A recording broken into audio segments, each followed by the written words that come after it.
Halo guys, kita ketemu lagi di Jun Vlog atau yang di podcast ini di Ngomik, Ngocein Ekonomi bersama Ijun. Nah, kali ini saya dapat banyak pertanyaan nih, terutama terkait dengan kejadian yang lagi ramai sekarang, yaitu perang di Rusia dan Ukraina ya. Jadi ini perang sudah berlangsung cukup lama, beberapa bulan, sehingga membawa dampak yang agak luas ke berbagai belahan ekonomi dunia. Tetapi tentunya banyak juga yang bertanya gimana sih perang ini bisa memberi dampak kepada ekonomi dunia dan juga ekonomi kita. Lah kan jauh ya, perangnya jauh, tapi kok bisa berdampak ke kita.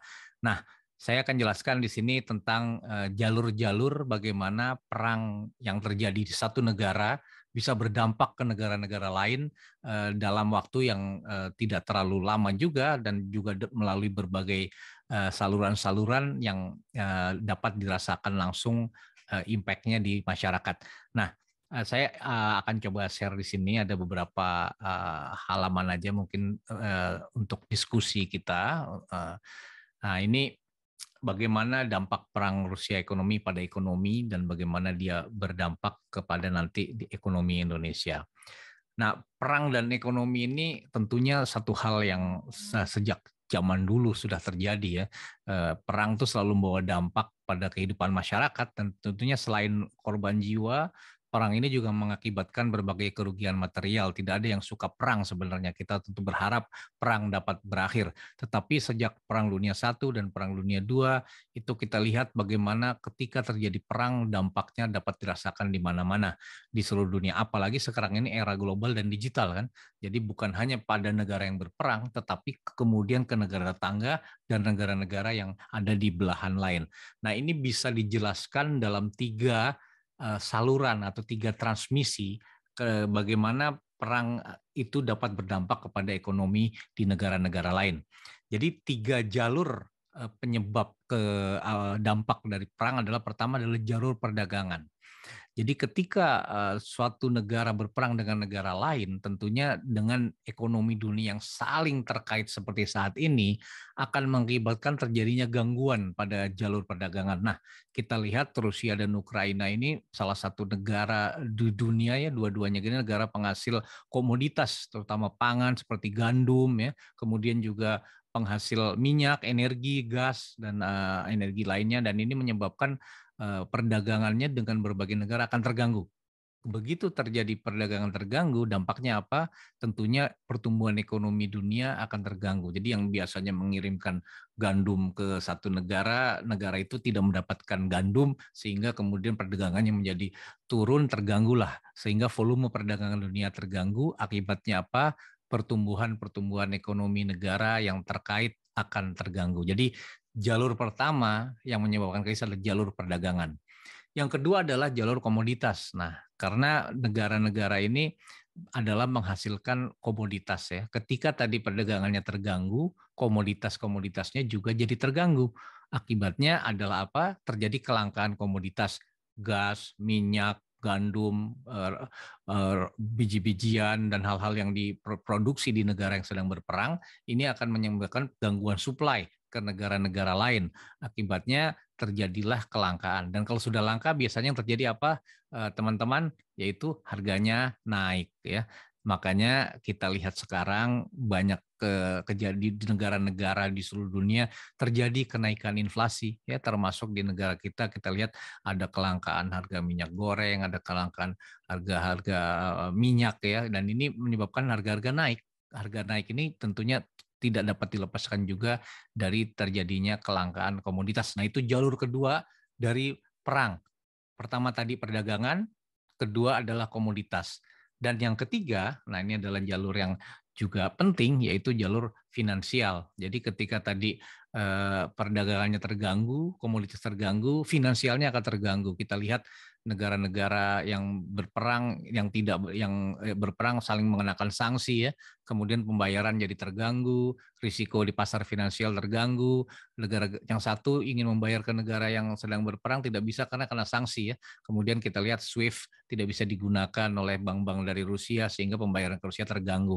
Nah, ini risiko pembayarannya risiko finansial kemudian terganggu. Selain itu bagaimana responsnya bagaimana? Tadi ketika terjadi inflasi atau kenaikan harga, respons dari negara-negara yang terkena dampaknya tentu akan menaikkan suku bunga. Kita lihat The Fed mulai menaikkan suku bunga, Bank Sentral Amerika ya, ini mulai menaikkan suku bunga. Dampaknya apa ketika Bank Amerika menaikkan suku bunga? Ya tentunya akan berdampak ke seluruh dunia ya, akan terjadi risiko capital outflow. Nah, ini tadi 3 jalur bagaimana perang Rusia-Ukraina berdampak pada ekonomi global. Nah, itu tadi sudah saya jelaskan fase-fasenya ya. Di perdagangan akan mengganggu ekspor dan impor, kemudian mengganggu pertumbuhan ekonomi. Ketika yang di komoditasnya meningkat, terganggu pasokan. Jadi akibat negara-negara yang berperang ini adalah produsen komoditas dunia ya. Kalau harga meningkat, risikonya inflasi. Dan ketiga tadi jalur finansial. Kalau inflasi naik, tentunya kita lihat responnya. Ada dampak nanti ke capital flow, ada dampak ke nilai tukar, ada dampak ke perbankan. Dan ini terjadi di hampir seluruh negara-negara di dunia. Tentu ada dampak-dampak lainnya ya. Jalur lainnya juga ada. Itu 3 jalur utama ya. Ada jalur lain misalkan jalur pengungsi. Sekarang juga mulai ramai itu, mulai terjadi gerakan pengungsi-pengungsi itu akan menimbulkan masalah sosial baru lagi. Nah, ini jalur-jalur ini akan muncul kalau perang ini berkepanjangan. Dan tentunya ada dampak lainnya karena kita lihat sekarang pandemi ini kan masih dirasakan dampaknya di berbagai perusahaan ya. Kita belum pulih. Jadi masih ada efek-efek luka. Perusahaan-perusahaan ini baru mau bangkit gitu kan. Baru mau tumbuh, tiba-tiba ada perang. Jadi terkena dampak lagi. Jadi efek-efek luka ini harus ditimbang-timbang oleh perusahaan. Tetapi ada juga dampak-dampak yang memunculkan peluang-peluang di digitalisasi ya. Perdagangan antar negara ini sekarang sudah lebih mudah, juga munculnya inovasi-inovasi baru. Nah, ini dampak-dampak lainnya.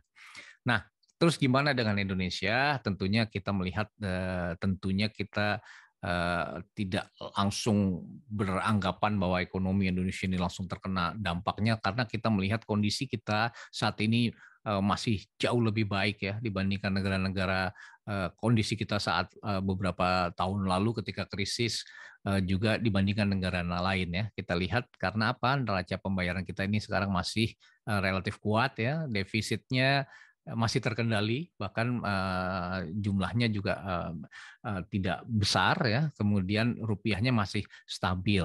Nah, ini menyebabkan kita lihat rupiah masih bergerak stabil saat ini kan, kalau kondisinya seperti ini. Kemudian juga korporasi, perusahaan-perusahaan di Indonesia ini relatif masih baik kondisinya ya, penjualan juga masih meningkat, belanja modalnya masih tinggi, permintaan kredit masih cukup, dan tentunya didukung oleh maraknya ini. Sekarang ini kalau ngelihat di TikTok, di IG, di mana ini marak sekali UMKM ya. Jadi macam-macam anak, apalagi setelah pandemi ini semakin membaik kondisinya, perdagangan di anak-anak muda juga meningkat. Jadi ini membuat optimisme kita ini masih kuat terhadap Indonesia. Tapi tentunya kita harus mencermati juga tantangan yang kita hadapi saat ini, yaitu inflasi. Jadi ini yang perlu kita perhatikan, bagaimana kita masih kondisi RI masih lebih baik dibanding negara lain, dan bagaimana kita masih bisa bertahan terhadap krisis perang yang ada, terhadap perang yang ada. Tentunya kita berharap perang dapat segera selesai. Ini tadi gambarannya kira-kira bagaimana 3 channel, trade channel, commodity channel, dan financial channel berdampak kepada perekonomian, dan tentunya di bawah ini yang paling penting adalah respons kebijakan. Kita lihat pemerintah sekarang baik di sisi moneter, di sisi makro, ini Bank Indonesia ya, di sisi moneter, di sisi makro, di sisi pembayaran, dan juga pemerintah bagaimana di sisi fiskal saling bahu-membahu bersinergi menjaga perekonomian ini agar tetap terjaga stabilitasnya menghadapi tekanan yang ada saat ini.